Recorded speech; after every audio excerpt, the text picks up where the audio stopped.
దత్తాదేవి పుట్టుక కథ.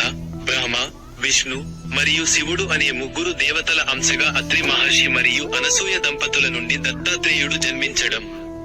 అనసూయ దేవి భక్తికి, తపస్సుకు మెచ్చి దేవతలు వరం ఇచ్చారని, ఆ తర్వాత ఆమెకు దత్తాత్రేయుడు జన్మించాడని నమ్మకం.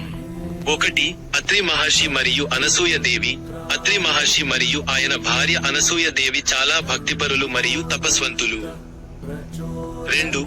దేవతల వరం. వీరి నిష్కల్మషమైన భక్తికి సంతోషించి దేవతలు వారికి వరం ఇచ్చారు. 3. దత్తాత్రేయుని జననం. త్రిమూర్తుల అంశ అయిన దత్తాత్రేయుడు వారికి పుట్టాడు.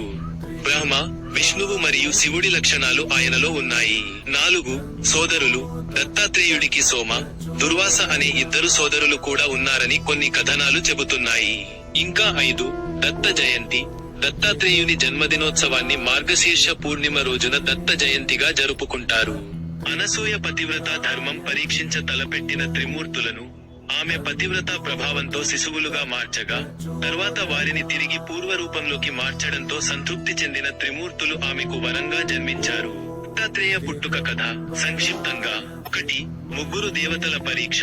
ఒకసారి సరస్వతి, లక్ష్మి, పార్వతి, త్రిదేవతలు తమ పతివ్రత ప్రభావం అనసూయ కంటే ఎక్కువ అని నిరూపించుకోవాలని, తమ భర్తలైన త్రిమూర్తులను అనసూయ పతివ్రతత్వాన్ని పరీక్షించమని పంపుతారు. 2. అనసూయ ప్రభావం.